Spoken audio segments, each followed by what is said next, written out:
Hey everyone, it's me, Ryan Turford. I'm in my house, and you're listening to the most PlayStation-rific podcast on the internet. It's the PlayStation Drive. I'm on a Discord call with my friend Matt Sawinski, and on our journey today, oh my god, Final Fantasy XIV's beta tour is here, and I'm so excited to learn about all the job changes and class stuff and all that good stuff, so jump on into the PlayStation Drive. Ba-ba-da-ba-ba-ba-ba-ba-ba-dow.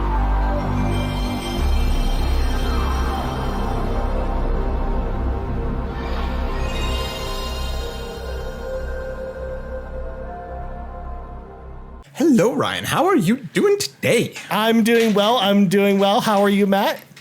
I'm good. Not busy. Not like there's a lot of games to play. Nothing like that going on. Of course not. It's not the middle of October where all the new games are out, of course. That's not a reality we currently live in. Although I have to say, I always get a kick out of all the stuff you do when I'm doing kind of my yelling at you intro. And the best part is that no one ever sees that stuff but me, because it's always doesn't matter because the camera's on me, so it doesn't even matter that you're doing stuff. So I just love that you just have fun with it. So yeah, I just get excited. That's all. It gives me a chuckle every time. And we're 20 episodes in, Matt. 21 episodes in, and I've never commented on that yet. So this is the first time I've actually commented on that fact. So I had to do it. I had to bring it up. It's okay. It's okay. One day when we have like the PlayStation Drive live panel, people will get to see what I do. But until then, it shall remain a mystery, and I shall keep doing it. Maybe. So, of course, this is the PlayStation Drive where we talk about PlayStation all the time, except for right now. Of course, if you like what we do and you want to support the show, there's a number of ways to do that, of course. Number one, you can subscribe to us on your podcast service of choice, Google Play, Apple Podcasts, Spotify. We're on all the things, so check us out there. If you leave us a 5-star review on Apple Podcasts, we will read it on the show. Second, if you want to see our beautiful faces every single week, head on over to youtube.com/YumiCapri. We post a video version of the show every single Friday morning, so you can check us out there, except for today, because as many of you will notice, because I put up a Discord post about this, the show is a little bit late this week because of a game I'm going to talk about in a little bit, so stay tuned for that.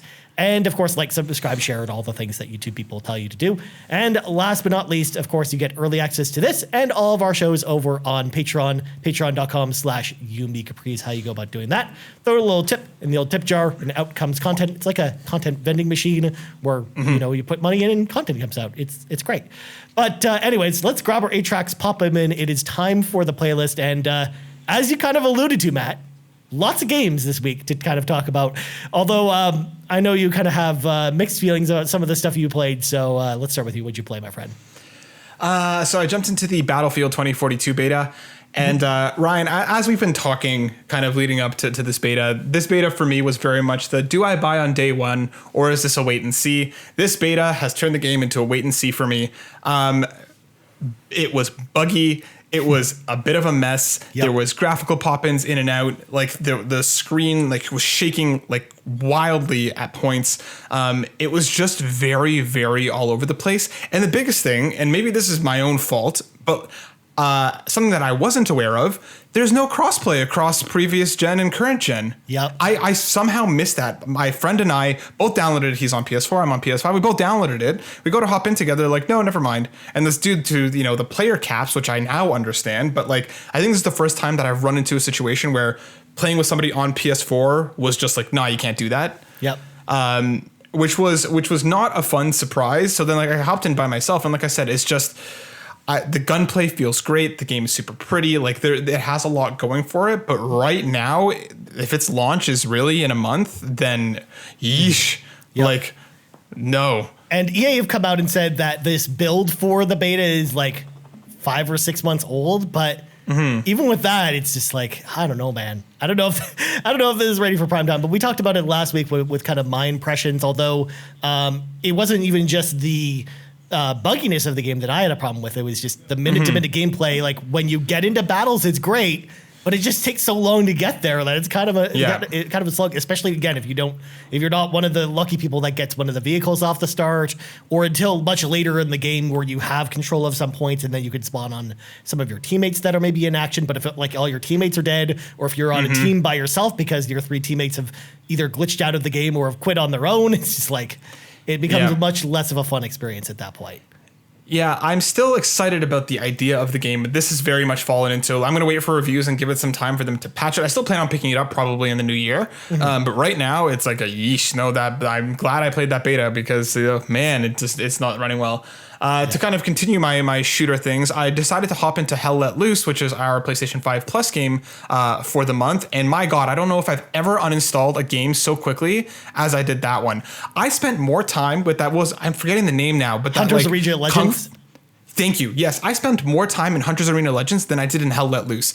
And like for me, and again, perhaps this is my own fault, and I will admit to that, I didn't realize how simulation heavy Hell Let Loose is. Yep. If you're talking about running great distances in Battlefield, take your run speed, cut it down to like a third of how fast you move in Battlefield, and what you have is Hell Let Loose. Moving around the map is so slow. The map is so tedious, and like I don't think I've had a more inaccessible experience with a new game in quite some time. Like you have no idea what's going on. You just die out of nowhere. The time to death is like pretty much instant. So I died like 5 times without ever seeing an enemy. I played for like an hour last night with my friend.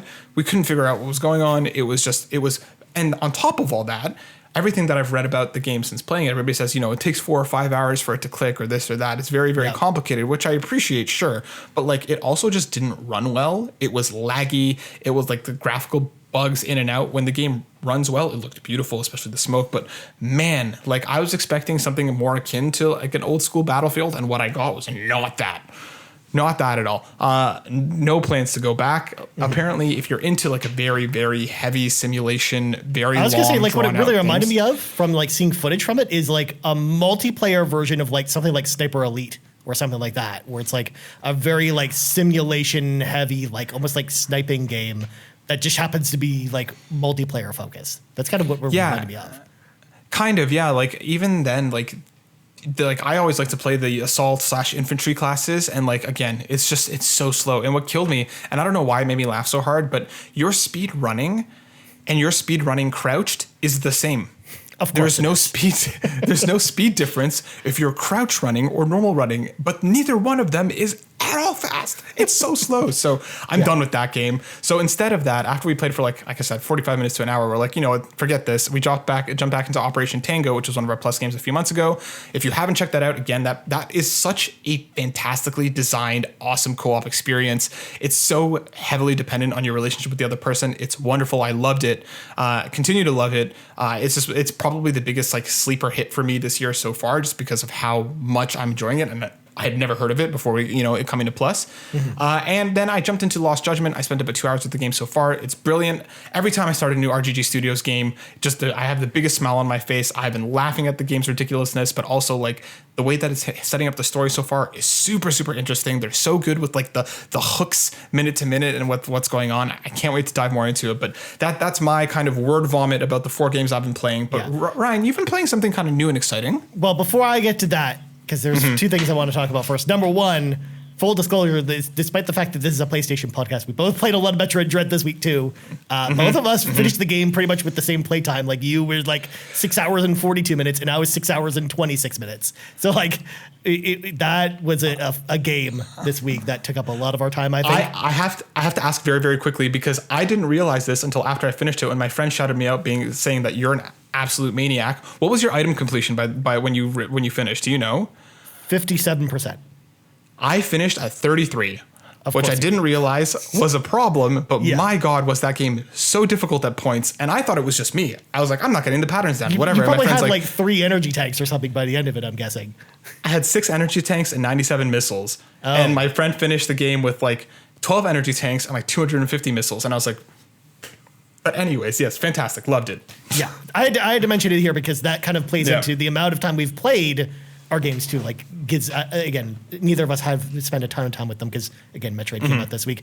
And the other thing I want to get to before I get to kind of the bigger game that I played this week is NHL 22, because it does have a EA Access trial for it. So I did play this. Full disclosure, I played this on Xbox because it is part of Game Pass. But I still wanted to mention it here because this is the first time we've gotten an NHL game on this gen of consoles, because I mean we didn't get one last year when the systems launched, so this is the first time they're doing a PS5 Xbox Series X version of the game, and they moved the game to a new engine, everyone's favorite EA engine, of course, Frostbite. So now NHL is on Frostbite, but you know what? It looked actually pretty dang good, and it was a lot of fun. Like the gameplay is still for the most part unchanged. Like there are some small tweaks and stuff like that, but you wouldn't really notice unless you kind of read the description for the game and what's new with it. But I just found it was actually really enjoyable. Like they made the presentation elements a little bit better. It's a little bit fancier. It runs at a super smooth 60 frames per second, and the ice is probably the shiniest ice I've ever seen in a video game ever, where like it's just fully reflective or anything like that. It's not ray traced, but with the new engine, you can definitely tell it got some new visual flair to the game that we didn't maybe see in the previous NHL games. So I had a lot of fun with that. Plus, I just had to troll Sean because Sean's an Edmonton Oilers fan. I'm a Calgary Flames fan, and I beat them 5-0 in my very first game. So just to throw it out there.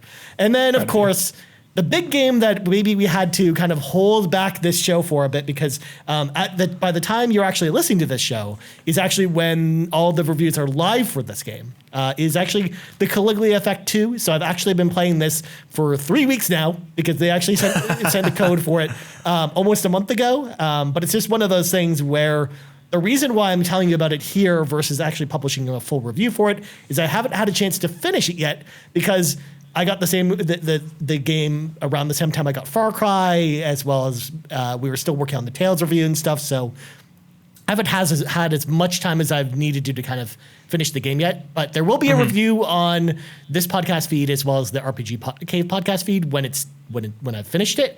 I'm about 25 hours in and having a lot of fun. So for folks that don't know what this game is, the first Caligula Effect actually came out on the PlayStation Vita back in the day, and it was actually kind of a like what I would consider a hidden gem RPG.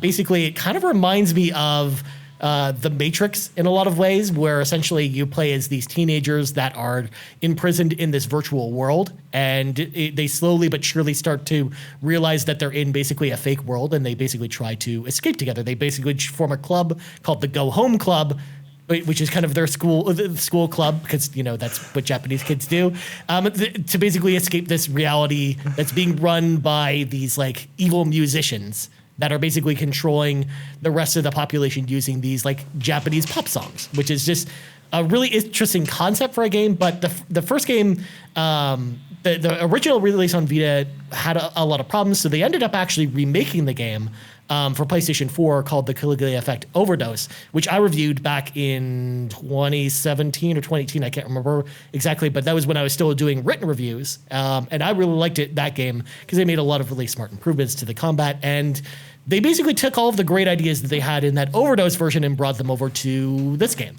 So with this full sequel. So this sequel has actually been out in Japan for a while, but it's finally hitting North America next week. And this game reminds me very much of Persona, where essentially once again you play as a new group of teenagers who are in high school who are basically starting to realize that they're in a fake world. But this time it's a different fake world than the last one because it's being run by a different kind of overlord this time around, which you'll learn about very quickly when you start the game. But there's basically a computer program that invades the world that basically allows you to kind of remember that some of the things about kind of your reality, because your memories have been wiped from your life outside of the simulation, and basically you're trying to escape this world. So some of the things that remind me of Persona in this, for example, is there's a heavy emphasis on relationships between all the characters, which kind of reminds me of the confidant system from Persona, where you basically have like chat via Line. Now, Line, of course, is a Japanese social media site that exists only in Japan, that doesn't exist here, but they brought it into the game, and you basically chat with your characters that way. And you can also, once you've built up your relationship with other characters, you can go and spend time with them, or deepen relationships with them, which has some interesting effects on the gameplay. But I'm not going to touch on that here because there's some spoilery stuff that's kind of attached to that. Also, the way that your characters kind of awaken to the fact that they're there kind of reminds me of when kind of the characters in Persona kind of awaken to their Persona abilities, like ripping the mask off, as Matt shows on the video. Something similar like that happens to the characters in this game, which I thought was really interesting. But what's cool about this game is the combat system, which is not like any other JRPG out there. So it's a time-based combat system similar to the active time battle that you find in something like Final Fantasy. So it is a turn-based game, but essentially when you plan out your attacks, you basically have like a timeline that almost reminds me of like an editing timeline that goes by that's constantly moving as the battle goes along. That's kind of in time with the music that you're hearing that's playing while you're playing the game, because this game is heavily musical themed, because essentially the bad guys that you're fighting are like evil musicians, essentially. So there's like J-pop music that's playing as you go through each stage, and that music is themed after the boss that you're going to fight in that area, which is cool. So you kind of have to plan out your attacks in a really interesting way. But what's cool is that when you plan out your attacks, you actually see, before you commit to your attacks, you basically see a simulation of what's going to happen with your attack, because there's a lot of counters or dodges, or the terrain itself plays a large part in each battle. For example, if the enemy itself is going to use a ranged ability, you can use a melee ability to counter that ranged attack. If you use it at the right time as they're about to do it, you can basically stun them or throw them into the air. So then some of your ranged characters that have guns or bows and arrows can kind of shoot them in midair and deal extra damage.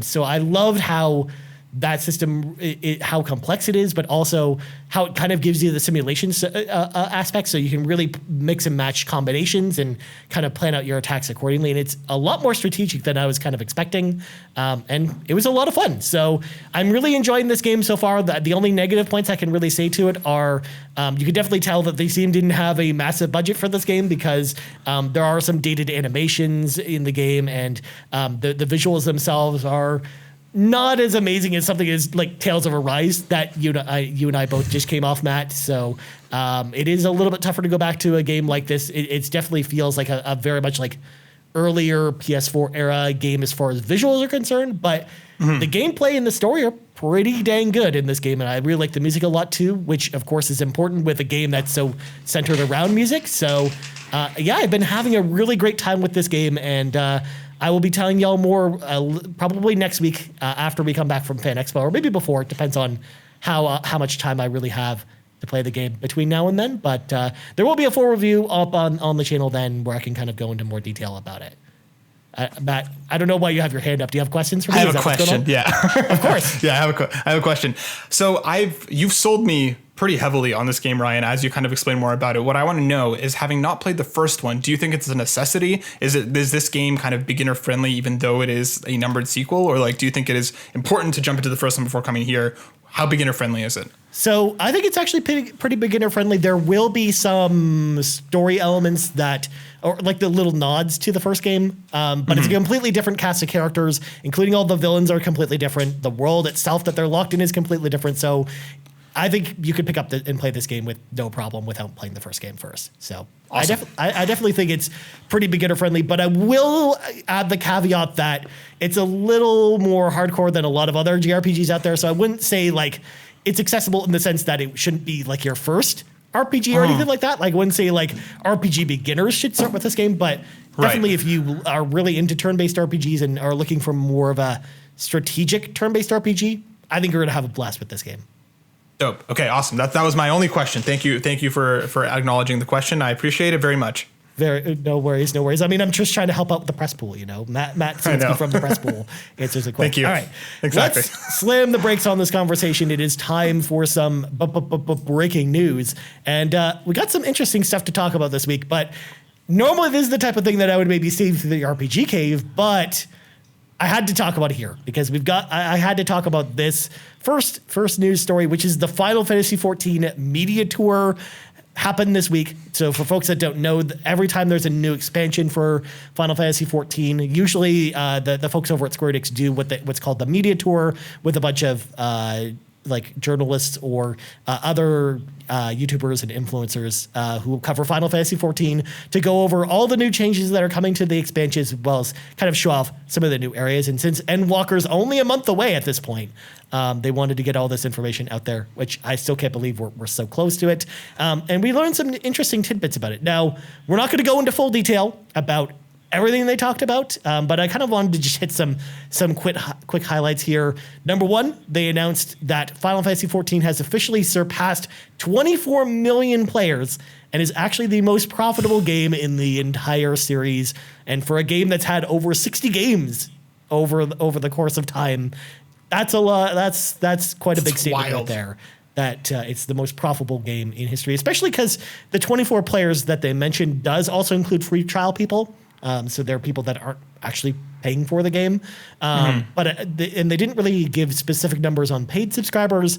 But it sounds like the game's doing pretty dang well. And I know it's got a pretty big boost pretty recently with some big time streamers jumping into the game and then a lot of people picking up for the first time getting ready for Endwalker. So that's been awesome to see.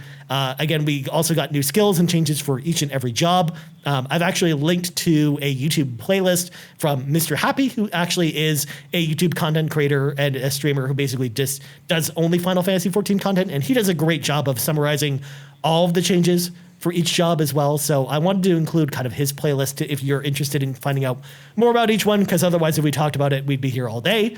And then the last thing that they kind of showed off was some of the new areas, like Old Charleon, which is kind of like this city on the water that is basically like this old school city where there's like an ancient tribe of the Elsen that kind of lives there, which is pretty cool. They also showed off Garlemald, which is basically the evil place where all of the bad guys, like the Imperials from all the previous expansions, kind of live. And you go there as the city is basically kind of demolished after a big event happens towards the end of Shadowbringers, as well as some new dungeons, as well as they talked a little bit about the Animal Sanctuary, which is basically going to be this like deserted island where you actually have all of your little minions kind of hang out, and you can kind of build it up almost like the farm in like Stardew Valley they kind of compared it to, or they kind of made it sound like it's going to be like Animal Crossing, where you're going to be able to put a lot of buildings there and kind of grow this island into like this place where you just go hang out. There's not really like That's cool.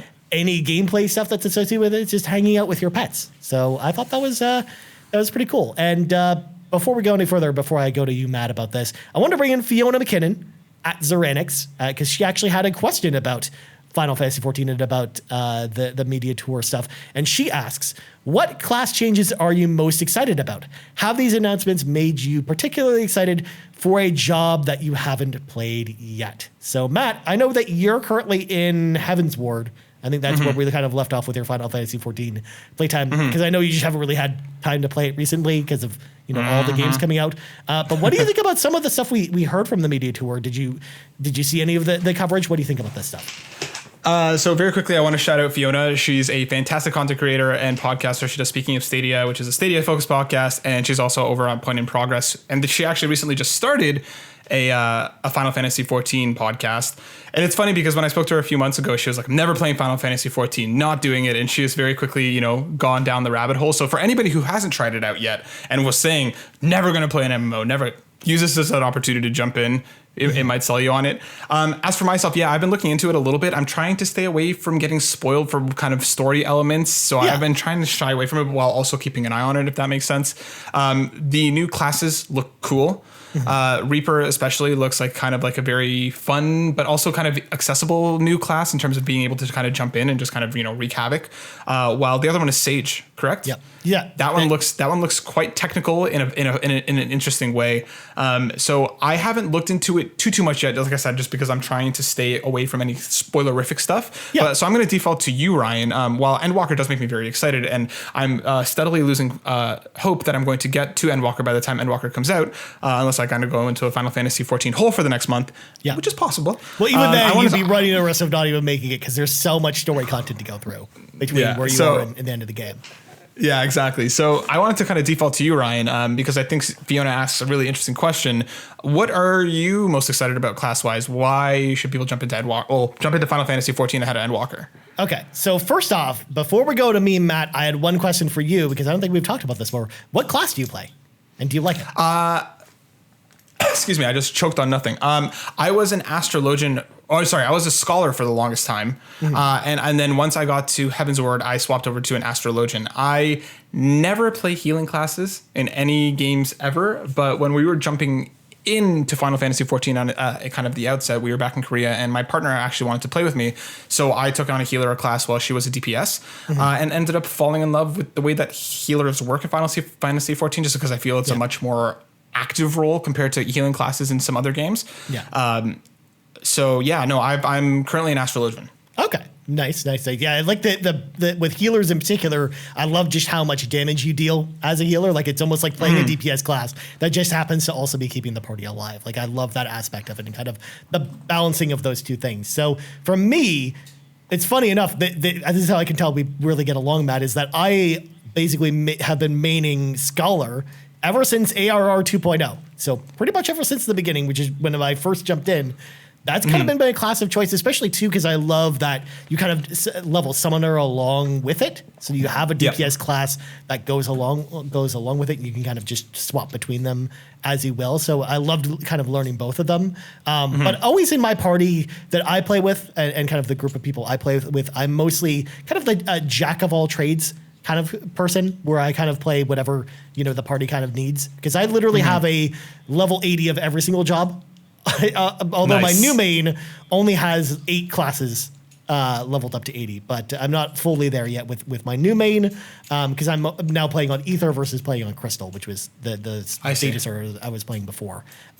So yeah, as far as the class changes and what I'm excited about, seeing the Sage in action and kind of learning more about it, I'm thinking of maybe shying away from it. I was thinking maybe when we kind of first heard about Sage, like it looked really cool to me, and I was like, maybe I'll switch to this from Scholar, but now I'm not so sure if I'm going to do that because it sounds like I don't know if I love the idea of really counting on your damage, really healing the party. I don't know if I love that aspect of that class.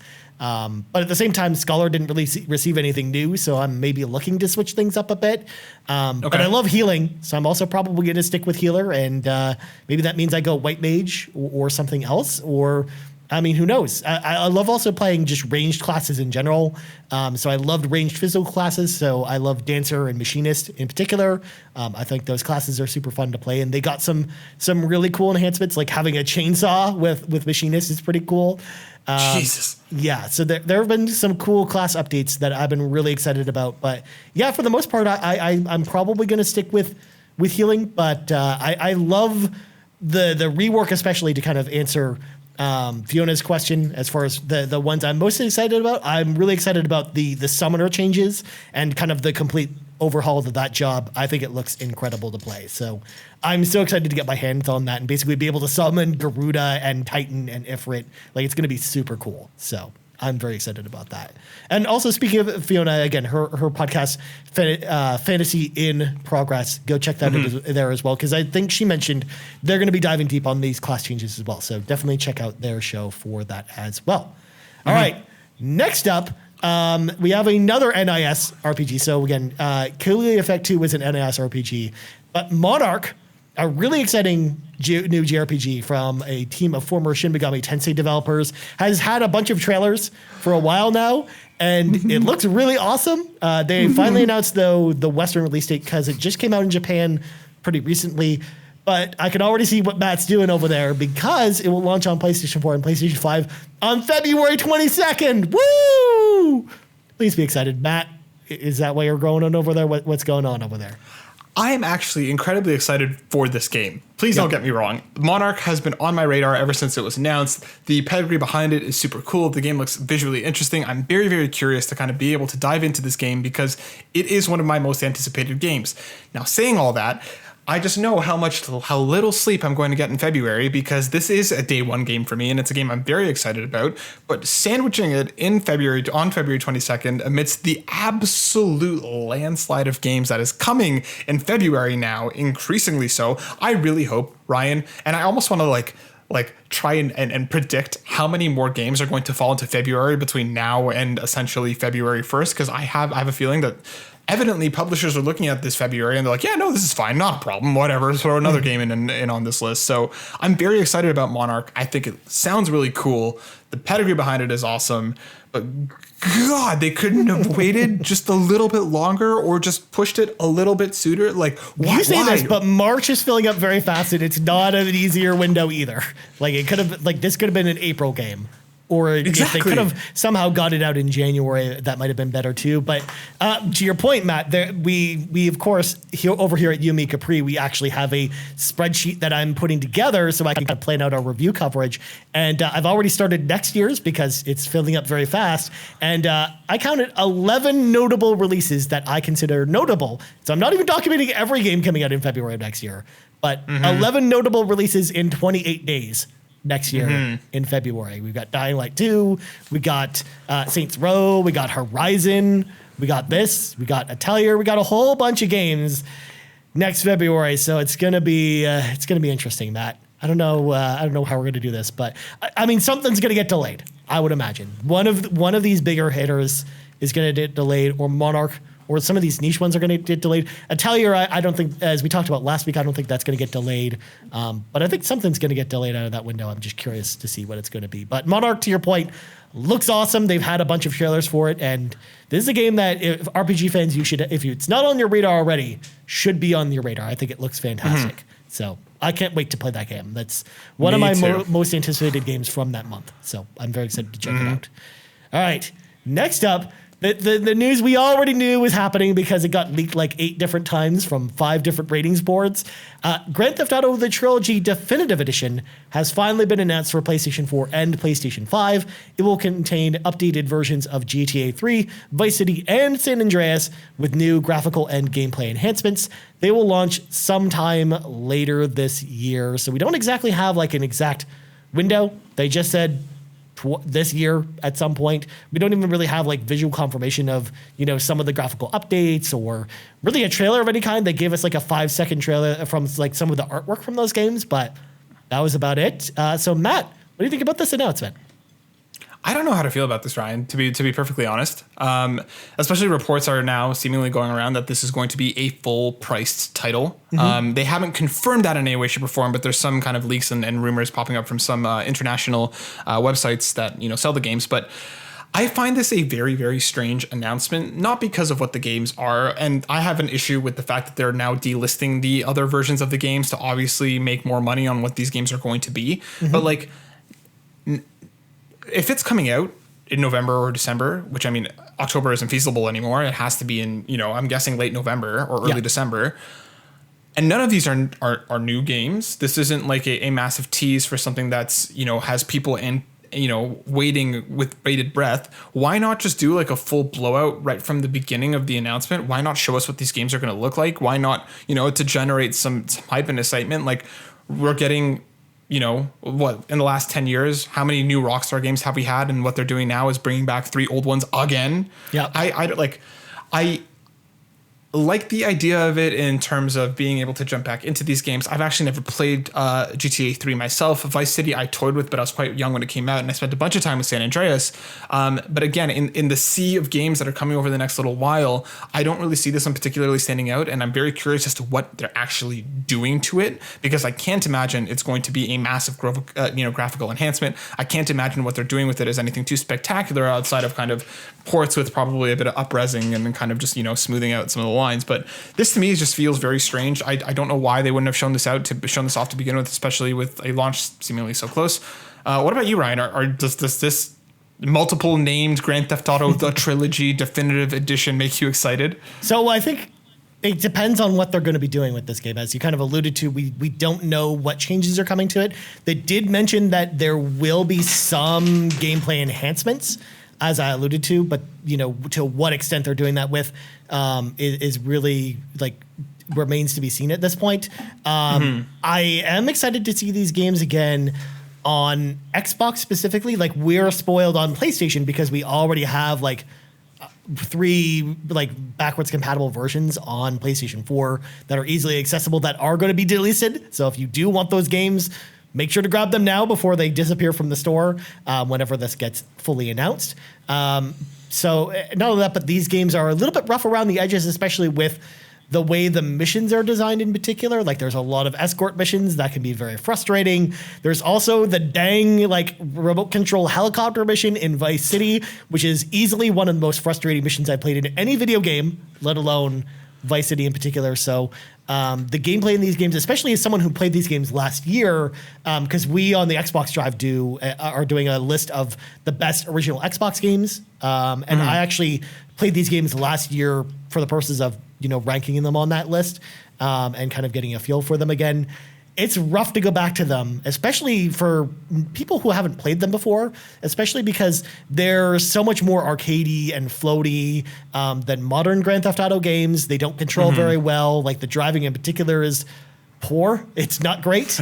The combat itself is you lock onto an enemy and you just shoot them until they're dead. There's no real aiming involved, but the way that it targets, it can be really frustrating. So I think if they do this in the correct way, where they update the game enough to make it be modern playable, then I think it might actually be worth the $70 in the same way that they kind of did that with Mass Effect Legendary Edition, which is, even though it was 3 older games, I think it was well worth the $70 that we paid for it here in Canada with all the gameplay enhancements that came along with that. So if they did something similar to the Mass Effect Legendary Edition, but with this, then yeah, I think it'll probably be worth it. But if we're not talking about that level of upgrade, if we're talking about just straight ports of these games with touched up graphics, then no. I'm in your camp where I don't think it's worth full price. So I guess we're going to find out. I'm just excited to actually see what these are even going to look like at this point, and then we'll make judgments from there. And then last story I wanted to touch on, which just broke before we started, but Matt, I'm going to have you kind of take the lead on this one so your camera doesn't freeze. Battlefield 2042's new mode called Hazard Zone was announced and kind of detailed. So give us the deets on this one, Matt.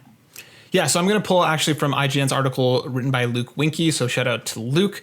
Essentially what it's going to be, you and 3 other players will select specialists plucked from 2042's All-Out Warfare format, and you're basically going to be going in, there's like satellites crashing with like hard disks and stuff being scattered about, and you're going in and competing against, a varying amount of players depending on where you're playing, whether it's 32 on new consoles or 24 on last gen.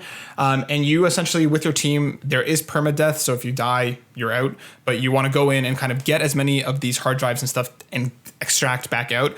It's giving me very much like the Division, what was it, the Dark Zone? Was it called the Dark Zone, I think? Yeah, Dark Zone. Very much kind of those kind of vibes. This kind of seems to be almost like a halfway between a Battle Royale group mode type of thing where, again, you have to load in, get stuff, and get out. I am excited about the idea of this mode. I think that this is something that's different enough compared to what they're doing with the other modes that I think that this is particularly exciting. I do like the trailer that they showed off the game. It does look visually interesting, and I kind of like the squad based objective style gameplay for people who maybe don't want to just do all out warfare. But again, the only thing that makes me nervous again is the overall state of the game. I think that this is a great idea for a mode, and I hope it plays as good as it sounds. But what about you, Ryan? Well, I mean, I know you're not too big on multiplayer shooters, especially as a whole, but like, does a squad-based mission objective type game mode do anything more for you or less, or how do you feel about it? So my biggest problem with that is that it's going to use the full-size map that we saw from the beta, and if the points themselves, like if all the computer equipment, for example, that you're trying to find, like the disk drives and stuff, if it's like super far away from each other, I'm less excited about this, but maybe, who knows? I think that they wouldn't do a mode like this if they didn't think that, it'd be well tuned. And make it, and they weren't able to make it a lot of fun, especially because it's not going to be. It doesn't sound like it's going to be all about the spectacle of having like tanks and helicopters fighting each other like you normally see in Battlefield. Like it's going to be a like much more strategic experience where you're trying to, where maybe you're actually going to use the prone option and just kind of sneak around and not get shot, because if you get shot, that's it. As you kind of alluded to, it's more permadeath and. It sounds closer to kind of a battle royale mode, even though it's not a battle royale, because you do have the permadeath element. So you're going to have to be much more careful kind of going around the battlefield, because obviously you'll get shot in the back and then you'll be frustrated. But then at the same time, if you get killed early, you can just jump into a new game from there, probably kind of like a battle royale in the same way. So I'm interested to hear more. Again, I'm still not really sold on Battlefield as it is, but I mean, I'm more excited about this mode than maybe some of the other modes we saw outside of Conquest mode, which is, of course, usually what I like in Battlefield. Likewise. So I'm hoping it's good. I'm hoping it's good. Yeah, me too. But I'm also when they were announcing this, I was like, I was really hoping also along with this, they were going to add the game was delayed, which it hasn't been. So it's still coming out next month. And I don't know how I feel about that, but we'll see. All right. Before we go to questions, one quick reminder. DC Fandom is this weekend, so it actually starts on Saturday, the day after you're hearing this, at 12 p.m. Eastern Daylight Time, which will feature new looks at Gotham Knights and Suicide Squad: Kill the Justice League, which we will be talking about in next week's episode because I'm really excited to actually see these games in action. We're probably going to hear when Gotham Knights is coming out too, because that was supposed to come out this year, but it got delayed till next year. So I'd imagine it's going to be maybe February 2022, Matt. Who knows? Who knows? And with that, let's let some of our friends into the car with us. It is time for the carpool. Listeners and viewers at home, if you would like to have your question read on the carpool, you have a number of ways of getting your question in. Number one, if you follow us on Twitter at YouMeCapris, we tweet out a question post every single Wednesday afternoon asking for questions, so leave your questions there. Or if you're watching us on YouTube, you can leave a question in the comments for us, and we will answer it on the show. Or as well, you can join the You Me and Capri Discord. It's free to join. The link's in the show notes. And you can go to the PlayStation Drive section, leave your question there, and just make sure to tag either Matt or I in there so we know it's a question for the show. Just like Todd Oxtra at Toxtra did over on Twitter. And he asked the question, should Sony revisit Until Dawn with Supermassive? The Dark Pictures anthology just feels like a cheap knockoff, and I think Sony could help them get back the quality and production values they have been missing. So here's the thing about the Dark Pictures anthology, because I've played the last two Dark Pictures anthology games, because I really like Supermassive a lot, and I get excited because I really like horror games. And yeah, Todd's right in the sense that the last two really haven't really been up to stuff. But from playing those games and kind of seeing the visual design and kind of the budget that goes into those games, I don't think it's a budget concern. That's kind of the problem here, as Todd's kind of alluding to here. I feel like the quality issues a lot have to do with the writing and kind of the horror style that's being put into play with at least the first two entries, like with Little Hope and Man of Medan. Like they rely too much on jump scares, which I think is one of the worst kind of cliches in a lot of horror movies. And I think it's not good to kind of rely on that so much. Don't get me wrong, there's nothing wrong with having jump scares in it, but when the only things that's terrifying are the jump scares in a horror game, that's kind of the problem. Because one of the things I loved about Until Dawn was kind of the campiness of it, the fact that it felt like it was like a 80s slasher movie that just happened to have like a supernatural enemy rather than kind of a human slasher. I thought was really interesting, and it just had characters that I kind of cared about. So I think it just comes down to the writing and the tone more than anything.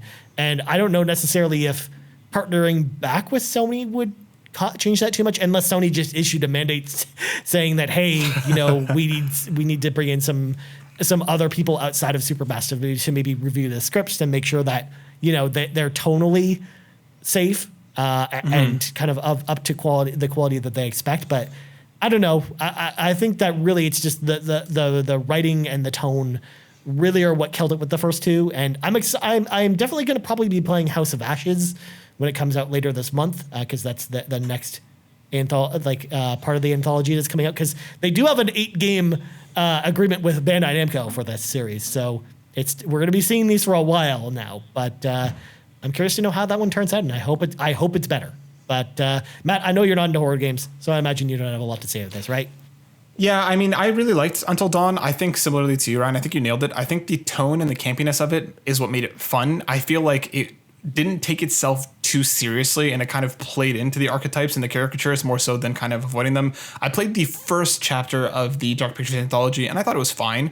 But again, like, I think it just kind of started taking itself a little bit too seriously. It just doesn't feel as fun anymore. And the amount that I've seen House of Ashes just makes me not want to play, just because of how much I feel like we've seen and how many different shows and stuff it's been in. It's just like, it's gotten to the point where every time it pops up, I just get frustrated seeing it. Yeah. But I will say, I think to that point, just sorry to interrupt you, but I will say that when they did the same thing with Man of Medan as well, but there was a lot more that they didn't show when playing the game. So I do think there's definitely a lot more surprises there versus what they've kind of shown in the trailers, even though, again, to your point, it has been literally all over the place. But yeah, I think that there is some there that maybe you haven't seen yet. But go on. I'm sorry to interrupt you. No, not at all. I think kind of Todd kind of hits it on the head. I think that the Dark Pictures, I don't know if it's taken off the way that they kind of wanted it to. And while I do like the kind of anthology-esque style of it, I kind of would rather them, you know, go back to having a little bit more fun with it than being so serious and almost dour that I feel like the Dark Pictures anthology so far has been. So like I said, I don't know if I think you're right. I don't think it's like a financial thing. I think it's just much more what they want to make right now. And I just don't think that that's for me as much as like a potential Until Dawn 2 would be. Yeah, it's a situation of maybe they have a little too much freedom with Bandai Namco. Like Bandai Namco is not as involved with the process that maybe a Sony or a Microsoft might be. So yeah, I think that's the only thing that you might get as an improvement. Also, I will say we actually had a story that, again, hasn't been confirmed by the developers, but they did talk about the fact that they did pitch Silent Hill to Konami, and essentially that the game that they actually ended up pitching became Little Hope.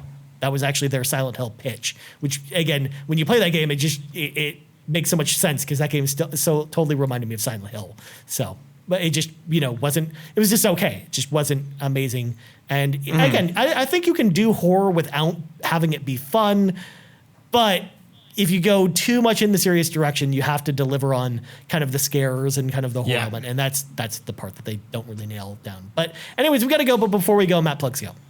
Yeah, you can find me at burnout_Matt on Twitter, or you can find us on the Burnout Writer podcast over on YouTube. This week's podcast, we actually had Khalif Adams from Spawn on Me talking to us. So that was a fantastic episode, along with our continuing Black History Month in the UK special miniseries. So come check us out.